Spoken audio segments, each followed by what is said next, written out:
നാൽപ്പതുകാരിയുടെ പ്രണയം ഭാഗം 92. മിനു, നീ ഓക്കെ അല്ലേ? ജി കുറച്ചുകൂടി സമാധാനത്തിൽ മീനുവിനോടായി ചോദിച്ചു. ഞാൻ ഓക്കെയാണ്, പ്രത്യേകിച്ച് നീ കൂടെയുള്ളപ്പോൾ, അവൾ ചിരിച്ചുകൊണ്ട് മറുപടി പറഞ്ഞു. അല്ല മീനു, അയാൾ നിന്നെ ഇത്രയൊക്കെ ദ്രോഹിച്ചിട്ടും നീ എന്തുകൊണ്ടാ അക്കാര്യം നിന്റെ വീട്ടിൽ പറയാതിരുന്നേ?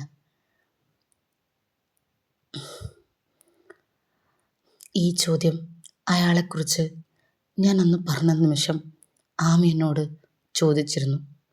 പക്ഷേ ആമിയോട് ഞാൻ കൂടുതലായിട്ടൊന്നും പറഞ്ഞില്ല. അയാൾ എന്നെ തല്ലുമായിരുന്നു എന്ന് മാത്രമേ പറഞ്ഞുള്ളൂ. അതെ, ഞാനും അത് തന്നെ ആലോചിക്കുന്നേ. അല്ല, ഇന്നത്തെ കാലത്ത് പെൺപിള്ളേർക്ക് ഈ സഹിച്ചു നിൽക്കുന്നതിന് ചില കാര്യങ്ങളുണ്ടാവും. നിനക്ക് അങ്ങനെയുള്ള കാര്യങ്ങളൊന്നും തന്നെ ഇല്ലല്ലോ. ഈ പാവപ്പെട്ട വീട്ടിലെ കുട്ടികളൊക്കെ ആകുമ്പോൾ സ്വന്തം വീട്ടിലേക്ക് തിരിച്ചു ചെല്ലാൻ പറ്റില്ല, വീട്ടുകാർക്കൊരു ബാധ്യതയാവും എന്നൊക്കെ ചിന്തിച്ച് സഹിച്ച് ജീവിക്കുന്ന എത്രയോ പെൺകുട്ടികൾ നമുക്ക് ചുറ്റുമുണ്ട്. പക്ഷേ ഈ കാരണങ്ങളൊന്നും നിനക്കില്ലല്ലോ മീനു. നിന്റെ വീട്ടുകാർക്ക് നീ ഒരിക്കലും ഒരു ബാധ്യതയല്ല. അതുമാത്രമല്ല, അവർക്ക് നീ എന്ന് വെച്ചാൽ ജീവനാണ്. അങ്ങനെയുള്ളൊരു സാഹചര്യത്തിൽ നീ എന്തിനാ അയാളെ സഹിച്ച് ഇങ്ങനെയൊക്കെ ജീവിച്ചേ? ജയ് തൻ്റെ സംശയം മീനുവിനോടായി പ്രകടിപ്പിച്ചു. ഞാൻ നിന്നോട് പറഞ്ഞില്ലേടാ, പ്രണയം അതാണ് അതിനുള്ള ഒരു ഉത്തരം. നമ്മളൊരാളെ സ്നേഹിച്ച അയാൾ പിന്നെ നമ്മളെ ദ്രോഹിച്ചാലും അയാൾ വന്നെന്ന് നമ്മോട് മാപ്പ് പറയുമ്പോൾ നമുക്ക് വീണ്ടും ഒരു പ്രതീക്ഷ വരും. നന്നാവും എന്നൊരു പ്രതീക്ഷ. അയാൾക്ക് അങ്ങനെയൊരു സ്വഭാവം ഉണ്ടായിരുന്നു. ഞാൻ തിരിച്ചു പോവും എന്ന് തോന്നുമ്പോൾ അയാളെൻ്റെ കാല് പിടിക്കും. അയാൾ വീണ്ടും വീണ്ടും ഒരുപാട് തവണ മാപ്പ് പറയും. ഞാൻ എന്താ നിന്നോട് പറയണ്ടേ? ഞാൻ അയാളെ സ്നേഹിച്ചപ്പോൾ എൻ്റെ ജീവനെ പോലെ, അല്ലെങ്കിൽ എൻ്റെ ജീവനേക്കാളേറെ ഞാൻ അയാളെ സ്നേഹിച്ചതാടാ. അതുകൊണ്ട് തന്നെ തിരിച്ചു വരാൻ പറ്റിയില്ല. അയാൾ ഇന്ന് നന്നാവും, നാളെ നന്നാവും എന്ന് ഞാൻ കരുതി. പ്രത്യേകിച്ച് കുഞ്ഞുണ്ടായപ്പോൾ, അമ്മുവിൻ്റെ ജനനം. അമ്മുവിന് അയാൾ ഒരിക്കലും നല്ലൊരു ഭർത്താവായിരുന്നില്ല, പക്ഷെ അയാൾ നല്ലൊരു അച്ഛനായിരുന്നു. കുഞ്ഞുണ്ടായിട്ട് ഏകദേശം 1 വയസ്സ് അതുവരെ അയാളുടെ സ്വഭാവത്തിൽ വലിയ മാറ്റമൊന്നും ഉണ്ടായിരുന്നില്ല. 1 വയസ്സായപ്പോഴേക്കും കുഞ്ഞിനോട് അയാൾക്ക് വല്ലാത്തൊരു സ്നേഹം തുടങ്ങി, വല്ലാത്തൊരു വാത്സല്യവും. പിന്നീട് അയാളുടെ ലോകത്ത് എൻ്റെ മോള് മാത്രമായി മാറി. അപ്പോൾ എനിക്ക് വീണ്ടും പ്രതീക്ഷ വന്നു. മകളെ സ്നേഹിക്കുന്ന കാണുമ്പോൾ നമുക്ക് തോന്നില്ലേ, എല്ലാം ഉപേക്ഷിച്ച് വരാൻ തോന്നുന്ന സമയത്ത് പോലും അയാൾ ഒരു നല്ല അച്ഛനായി മാറിയപ്പോൾ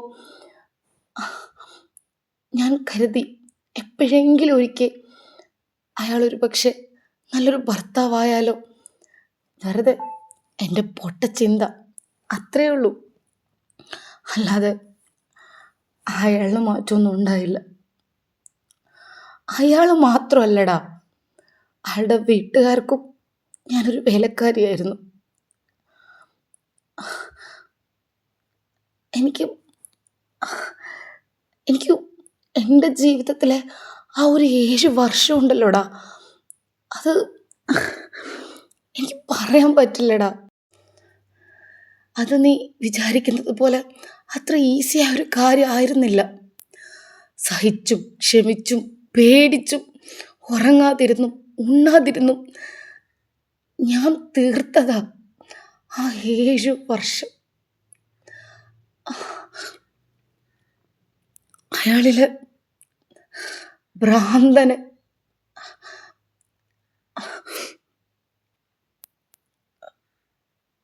മീനുവിന് വാക്കുകൾ മുഴുമിപ്പിക്കാൻ സാധിക്കാത്തതുപോലെ ജയ്ക്ക് തോന്നി. മീനു, മതി, ഇതിൽ കൂടുതൽ കേൾക്കാൻ എനിക്ക് താല്പര്യമില്ല, നമുക്കിതിവിടെ നിർത്താം. ഞാൻ പറയട്ടേടാ, നീ പറഞ്ഞതുപോലെ ഇപ്പോൾ ഒരല്പം ആശ്വാസമുണ്ട് എനിക്ക്. എന്നാ ശരി, നീ പറയ. അയാൾക്ക് പെണ്ണും ഒരു ലഹരിയായിരുന്നു. അയാളുടെ ലഹരിക്ക് ത്രില്ല് കൂട്ടാൻ വേണ്ടിയിട്ട് അയാൾ എന്നെ ആ രീതിയിലൊക്കെ, നിനക്കറിയാവോടാ എന്ത് വേദനയാണെന്ന്. മിനു,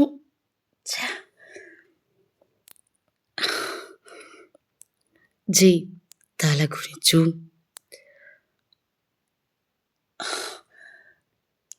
മിനു, നമുക്ക് പിന്നെ സംസാരിക്കാം. ഇതും പറഞ്ഞ് അവൻ പെട്ടെന്ന് തന്നെ പോകാനൊരുങ്ങി. എടാ, നിന്നോടല്ലേ ഞാൻ പറയുന്നത്, നീ എന്തിനാ ഇങ്ങനെ ചെയ്യുന്നത്? എൻ്റെ ജീവിതത്തിൽ എന്തൊക്കെ ഞാൻ അനുഭവിച്ചെന്ന് നിനക്കറിയാൻ ആഗ്രഹമില്ലേ? മിനു, വേണ്ട, എനിക്കെന്തോ കേൾക്കാൻ പറ്റുന്നില്ല. എൻ്റെ ജീവിതത്തിൽ സംഭവിച്ച കാര്യങ്ങളെക്കുറിച്ച് ഞാൻ പറയുമ്പോൾ നിനക്കത് കേൾക്കാൻ പറ്റുന്നില്ലേ? അപ്പം ഞാൻ അനുഭവിച്ചത് എന്തൊക്കെയാ ഒന്ന് ആലോചിച്ച് നോക്കിയേ.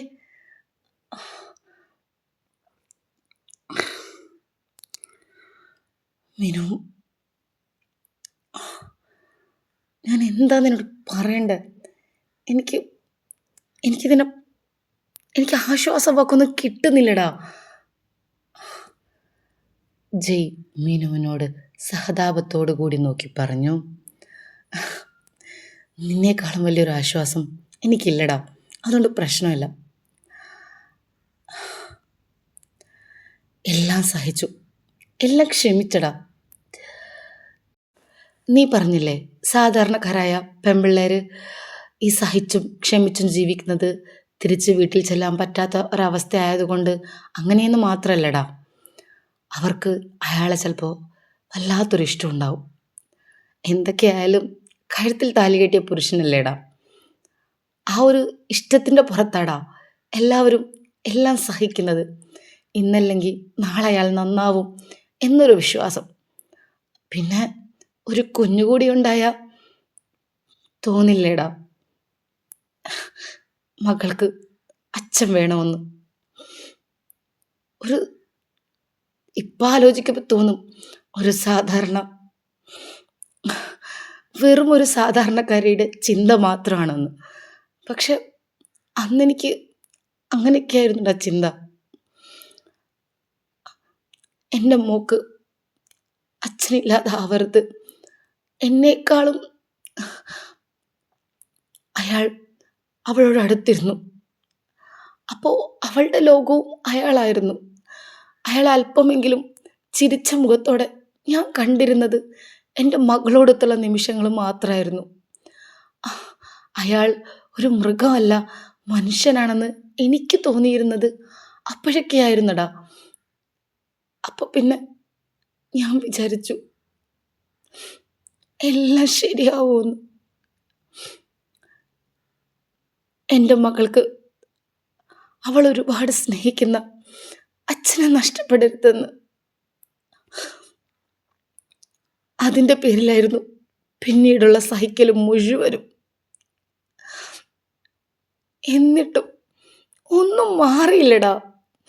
അയാൾ ശരിയായില്ല. ഒക്കെ പോട്ടെ, എൻ്റെ വിധിയാണെന്ന് ഞാൻ സമാധാനിച്ചടാ.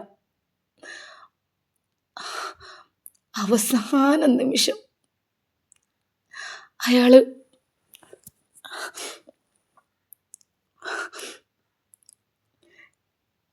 മിനു ജയ് മിനുവിനെ വേദനയോടുകൂടി ഒന്ന് നോക്കി. ഒരു പെണ്ണിനും പൊറുക്കാനോ സഹിക്കാനോ പറ്റാത്ത ഒരു തെറ്റ് കൂടി അയാൾ ചെയ്തടാ. ആ ഒരു തെറ്റ് കൂടിയായപ്പോൾ എനിക്ക് മടുത്തട. ഇനിയും അയാളെ സഹിച്ച് ജീവിക്കില്ല എന്ന് ഞാൻ തീരുമാനിച്ചട. അതുവരെ ഞാൻ പിടിച്ചു നിന്നിട്ടുണ്ടടാ. എൻ്റെ ബെഡ്റൂമിൽ മറ്റൊരു പെണ്ണിനെ അയാൾ കൊണ്ടുവന്നടാ. അവിടെ ഞാൻ തോറ്റട. പിന്നീട് അയാളത് പതിവാക്കിയടാ. അവിടെ ഞാൻ തീരുമാനിച്ചു, ഇനി വയ്യ. ഇനി സഹിക്കാന്നൊക്കെ പറയുന്നത് ഒരു തരം വിഡ്ഢിത്താണെന്ന്.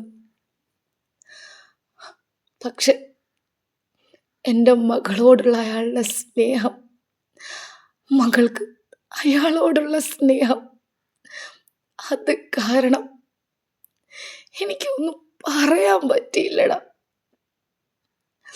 എൻ്റെ മകൾക്ക് അച്ഛനായിട്ട് അയാളെ വേണമടാ. മറ്റൊരു നിർവാഹം ഇല്ലാതെയാ വീട്ടുകാരോട് ഒന്നും പറയാതെ എനിക്ക് ഡിവോഴ്സ് വേണമെന്ന് മാത്രം പറഞ്ഞത്. എൻ്റെ ഏട്ടൻ പല തവണ ചോദിച്ചിട്ടുണ്ട് എൻ്റെ അടുത്ത്. പക്ഷെ ഞാൻ പറഞ്ഞില്ലടാ. എൻ്റെ മകൾക്ക് അവളുടെ അച്ഛൻ ഈ ലോകത്ത് ജീവനോടെ വേണമെന്ന് എനിക്ക് നിർബന്ധം ഉണ്ടായിരുന്നടാ.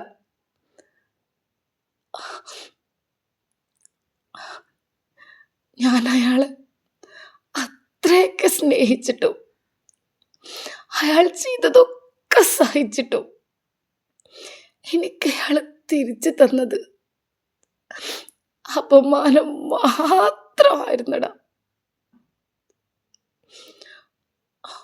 മിനു,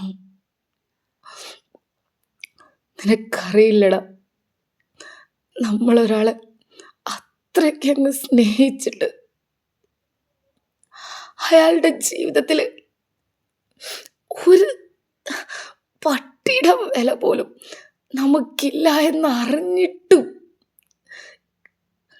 അയാൾ എന്തെങ്കിലും ഒരിക്കൽ നന്നാവുമെന്ന പ്രതീക്ഷയോടുള്ള കാത്തിരിപ്പുള്ള ജീവിതം ഉണ്ടല്ലടാ, അതിനേക്കാളും ഭയാനകരമായിട്ട് ഈ ലോകത്ത് വേറെന്തെങ്കിലുമൊക്കെ ഉണ്ടോയെന്ന് എന്നോട് ചോദിച്ചാൽ ഞാൻ പറയും അതിനേക്കാളും വേദനയുള്ളത് ഒന്നും തന്നെ ഇല്ലെന്ന്. എല്ലാവരും പറയാറില്ലേടാ, ലോകത്തിൽ ഏറ്റവും വലിയ വേദന പ്രസവ വേദനയാണെന്ന്. നീ അത് കേട്ടിട്ടില്ലേ? അവളുടെ ആ ചോദ്യത്തിന് ജയ് തലയാട്ടുക മാത്രം ചെയ്തു. അവൻ്റെ കണ്ണുകൾ അത്രത്തോളം നിറയുകയായിരുന്നു അവളുടെ ആ വേദനാജനകമായ കഥയ്ക്ക് മുന്നിൽ.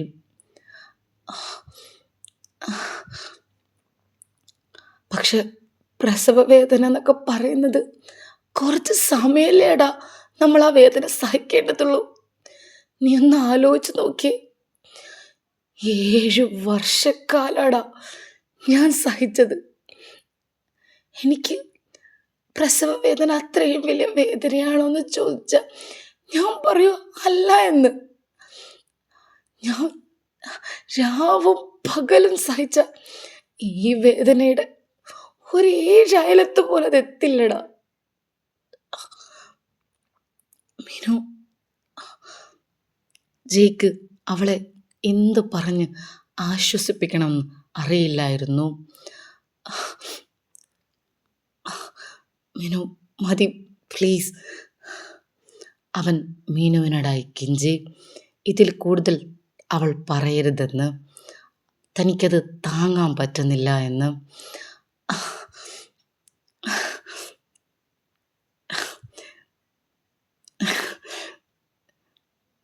നിനക്കെന്തു പറ്റി? കണ്ണൊക്കെ നിറഞ്ഞല്ലോ.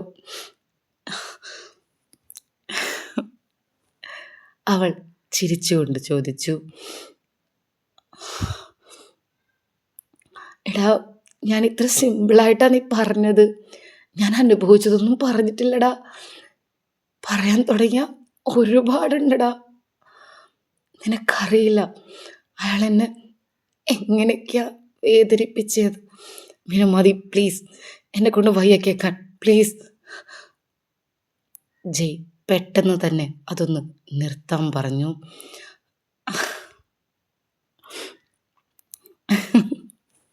മീനുവിന് ചിരി വന്നു, കരഞ്ഞുകൊണ്ടുള്ള അവളുടെ ചിരി.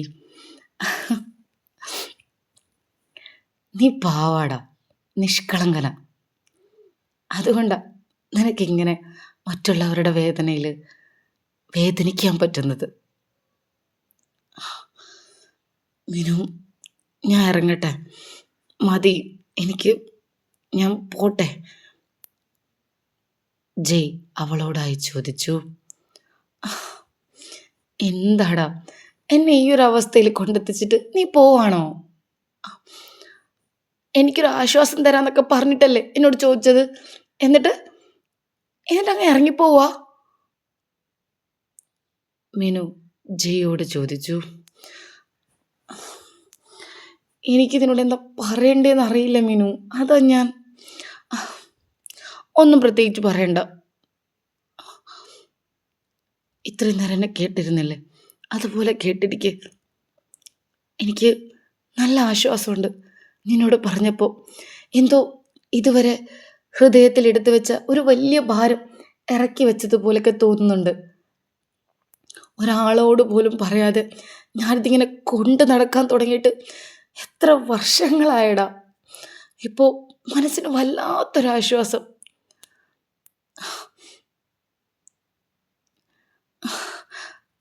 അവളുടെ മുഖത്ത് വിരിയുന്ന ആ സന്തോഷം ജയ്ക്ക് ഒരല്പം ആശ്വാസം നൽകി.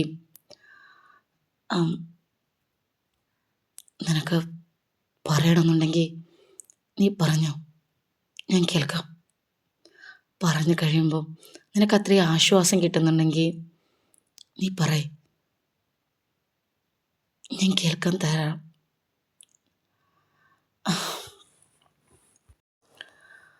അയാൾ എന്നെ ഏതൊക്കെ രീതിയിൽ വേദനിപ്പിക്കുമായിരുന്നെന്ന് നിനക്കറിയണ്ടേ?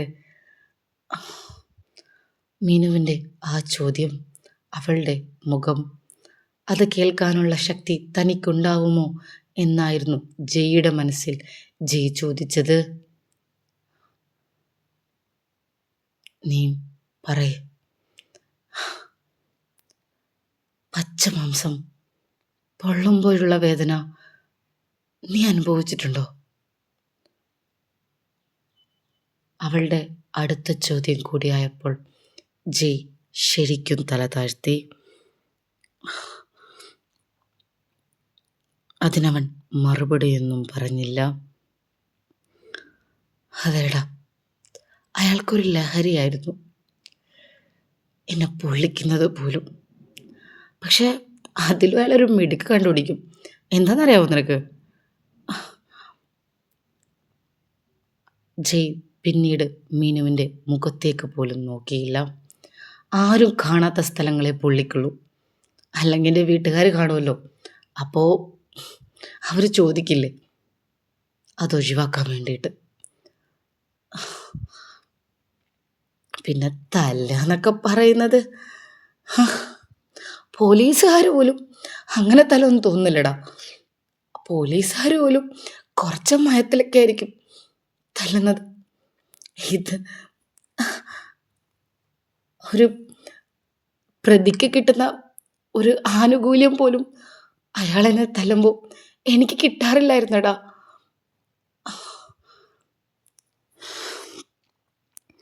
മീനുവിൻ്റെ വാക്കുകളിൽ ശരിക്കും തകർന്നത് ജയ്യായിരുന്നു. മീനു, മതി പ്ലീസ്, എനിക്ക് കേൾക്കാൻ വയ്യ. നമുക്ക് വേറെ എന്തെങ്കിലും സംസാരിച്ചാലോ?